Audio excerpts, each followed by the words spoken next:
most Arsenal fans who believed Arteta is the guy kept on saying it's calm. But when we get a striker, it's calm. You've got your striker now, and it's not calm.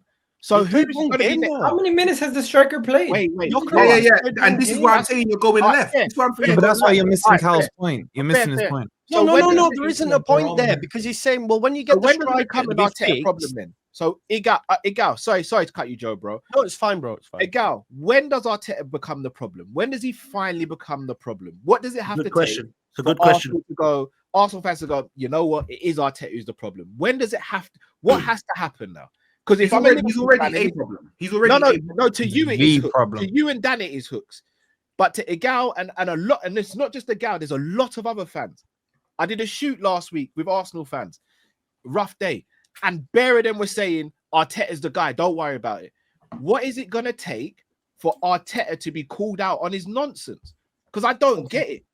1 second. Just because you don't understand a genius doesn't mean oh my god. Doesn't mean all of a sudden he's doing something wrong. You guys are laughing. Listen, it is the joke? Are you being serious? I'm dead serious. You understand the genius. It is preseason. It is preseason. It's preseason. The methods Einstein in charge, you prepare your team.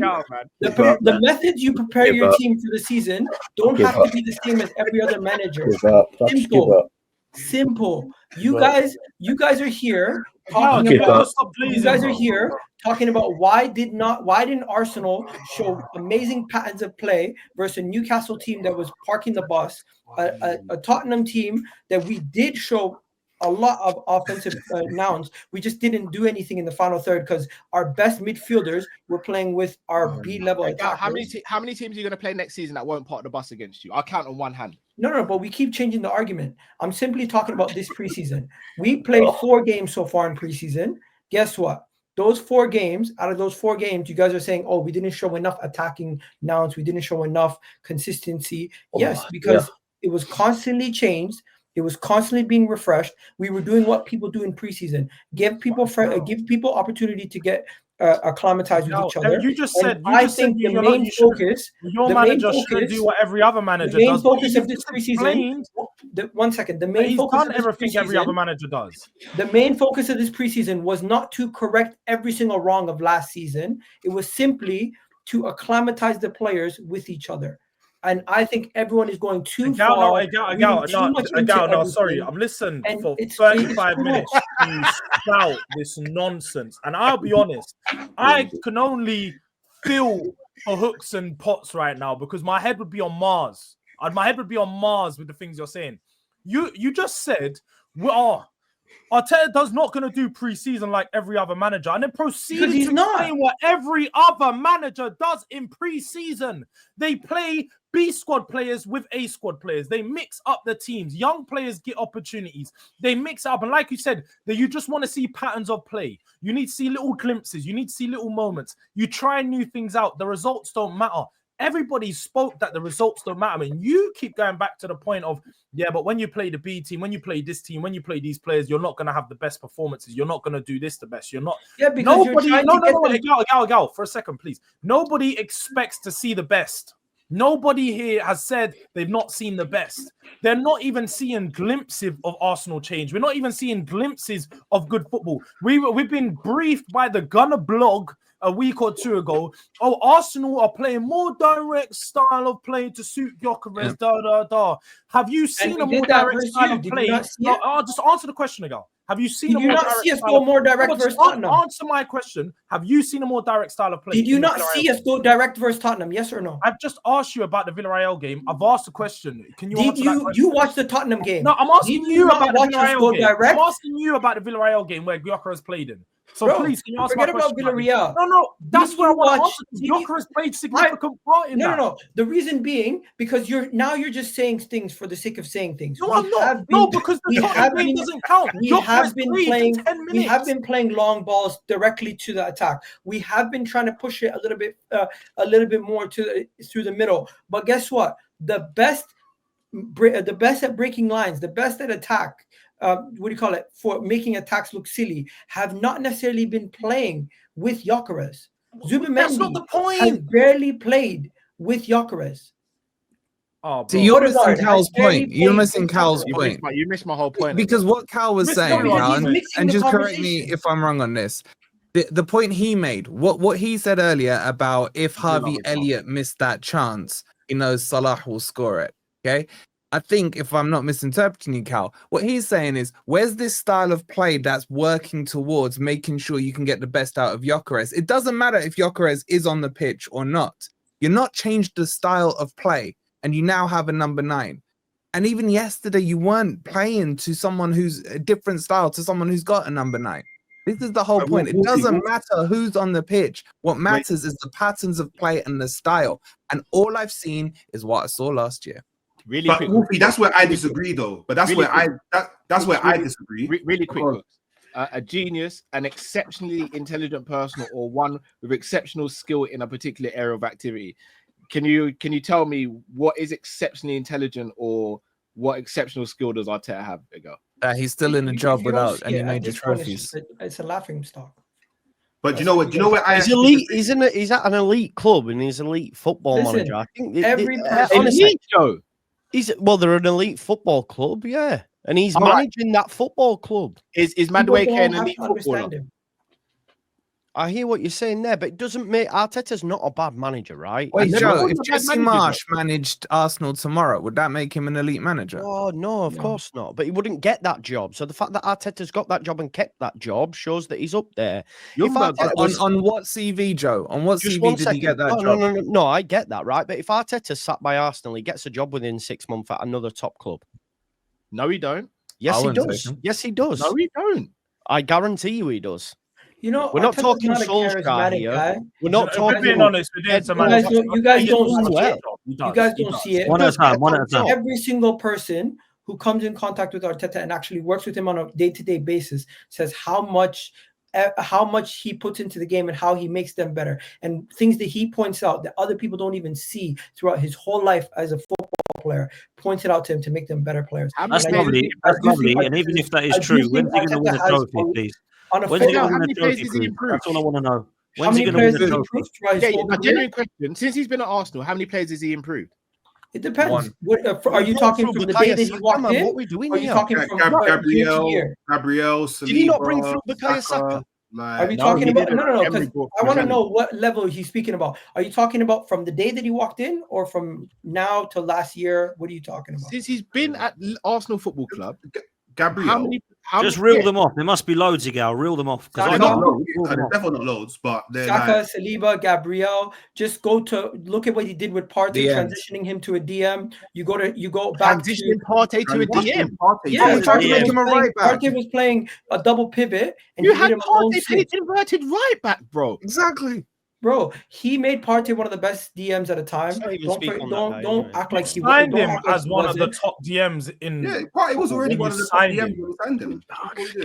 That's why it was a massive signing when you got him in. People were so surprised you got a player of that. There were songs made about it. Slightly different. Listen, you guys are just nitpicking at this point. There's no point of me speaking. Anything I say, you guys just are trying to find a point to argue. I'm not. You can't say he made Partey a DM, bro. I love you, Egal, but you can't say that. We're not having an objective conversation at this point. If you're trying to tell me that Egal, you can't say that because you're not being objective. You're only being positive. And also play him as an 8. What are we doing here? Hold on, Egal. He played him with Xhaka and had him as an 8 at times, and he also played him. Can we confirm what's he done with Saka? Why? That's an obvious. Yeah, I know. Saka. Yeah, Gabriel, Saliba. Like, to me, that's a fair list. Like, this conversation is almost pointless. That's common pointless. You don't like Arteta. You think Arteta is dead. Raheem Sterling at the time. He was at Man City. I don't know why every team we have to have the same conversation. You think Arteta is dead? Arteta is dead. Okay, cool. Listen, Arteta. If you guys believe Arteta's the problem, come the beginning of the season till January, if we see the same tactical issues that we had last season with new signings, then we can sit here and say he's not learned anything. There's clearly an Arteta issue. Egal, what are your expectations for this season? That's the question you want me to answer. That's the answer for you. If we see the same problem going into the new season until January and he's not able to solve it, and we have new players, we have new signings, and we have the same old problems, then clearly there's an issue. But Egal, what are your expectations for this season? for Arteta? Because I'm assuming he's in phase 7 or whatever. For the Champions League, simple. But, sorry, say again. League or Champions League? Is that what you said? League or Champions League? Go and compete to win the major honors. Compete to win or win. This is a got you moment. You're not having a serious conversation. Bro, my ambition is to try to win one of those. I genuinely want to know. I don't care about the gotchas. To try to win one of those two. Simple. So if he doesn't win, is that okay?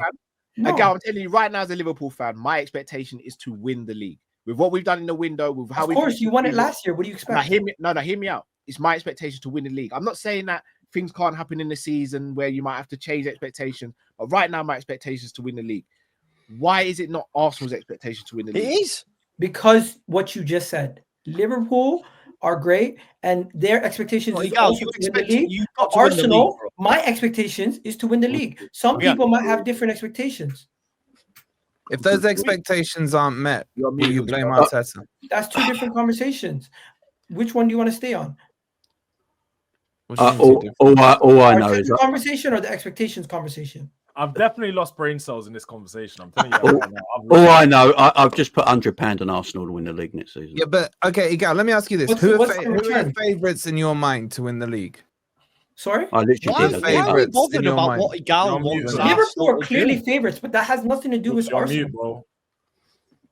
But if do you think not who everyone thinks is favorite? Do you think Liverpool are favourites in the title? Liverpool are clearly favourites because they won the league last year. They strengthened their team. But Arsenal only played Liverpool twice. It's still within our hands to go and win the league. I think Liverpool are underdogs next year, and here's my reason why. Now you're taking the piss. No, here's my reason why. What I've heard today, right? Just today's show. So I've just put £100 on Arsenal to win the league next year. Legit, right? What I've heard today is that Arteta's a genius. I can't compete with that. Secondly, they got the best defense in the world. Can't compete with that. And they got said that? They got the best midfield. They got the best midfield, which Declan Rice is world class. And they got that. No, I'm not talking about Egal. I'm not talking about Egal. Who said that then? Oh, I'm just talking. I'm just. You're just making things up. No, I'm listening what I've heard Arsenal fans say. You see, Joe's serious. And the striker they wanted and needed, they've gone and got. So they should be favourites with Liverpool. But to be fair, Jamie, you got to point what Egal said, not what some random Arsenal. No, I'm not talking about Egal in it because. By the way, in this pre-season thing, I never mentioned style of player. Yeah, but you have said it's what you've heard on the stream. Yeah, okay, so I put money. Yeah, what I've heard on the stream is Arteta being a genius, so I heard that. Yeah. By the way, I expect Liverpool and Arsenal to challenge for the league, and I expect one of Chelsea or City to be in the mix early in the season and eventually fall off. I rattled in the chat when I've just spent. Now, overall. It is not ridiculous to say a team that was second for the last couple of years, who everyone said needs a striker, signs that striker, only plays a game and 10 minutes, and all of a sudden, the manager's the problem. The system hasn't changed. Guys, that's a fair point. That's a fair point. At what point are we going to say we're overdoing it? But the problem is, Egal, you got to look back. The problem hasn't just come overnight. The problem of Arteta has been there for years, bro. That's the thing. Problem? If you look at it in isolation, I agree with you. You can't judge Gyökeres on one. Well, how many minutes? I genuinely think rival fans in the top 6 hate Arteta more than some Arsenal fans. Facts. Why? No, not more than Explain to me, Wolfie, why you're not such a hard on for Arteta. Explain it. Joe, because he's ruining as a person looking at it as a football admirer. You're a Forest fan, so why you ask, right? Exactly. So I don't care, right? But when I watch football, Joe, when we saw the days of Arsenal under Wenger and that pure football and everything like that, that's their DNA, bro.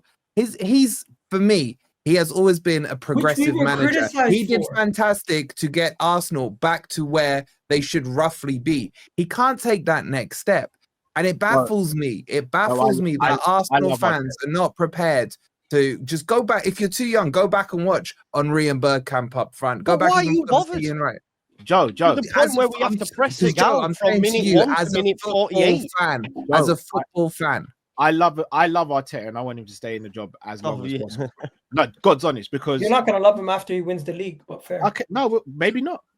But for now, I'm gonna love him for a long time, I reckon. So let me ask this, right? Let me ask this as a panel because I didn't expect us to be on this 49 minutes. I really didn't. However, neither did I. I'm like, what's going on? And the honest truth is, preseason's not a problem. Arteta's not a problem. We're overdoing it like we always do as Arsenal fans. And I'm sorry, Dan. Yes, there might be performance issues, but you watch the game on the weekend when the starters are playing, you're not going to see the same level. Yeah, but Egal, if you roll this in, the problem you've got is if you roll this into the Man U game, and let's just say you lose the Man U game. I hope you don't, because I can't stand those pricks, right? But if you lose that Man U game, you know very well that the Arsenal fan base will flip on that one game because of the build-up into that game. You know something? I don't expect anything less from an unstable fan base. I don't expect anything less from an unstable fan base who call my manager of the club that they support a terrorist. What do you expect from unstable people like that? What do you expect from that? They call him a terrorist on a regular basis. What do you expect? Even fans that are on the fence who get more joy from their team losing because they're proven right than actually seeing their team do well. And I don't believe that narrative. It's a problematic fan base. I don't believe there's definitely people out there like that. You can't ignore it. They call me Artetexual. I call them unstable because they're consistently going to a level where they want the team to do so bad. Okay, but forget both extremes. Egal, forget both extremes. Look at the fans in the middle who are okay with Arteta or Arteta doubt. If you lose to Man U, what I'm saying is this pre-season and the lack of development that we're seeing on the pitch, if you lose to Man U, that middle section of the fan base will split as well. That's the thing. Over one game. Now, it's reactionary. Don't get me wrong, I agree with you. It's reactionary, but it's building up. That's the point. If you look at from the end of last season, you know, what happened and into the preseason and now into one game, that could be enough to split that middle bit of the fan base where you could say the opinions are a bit closer together.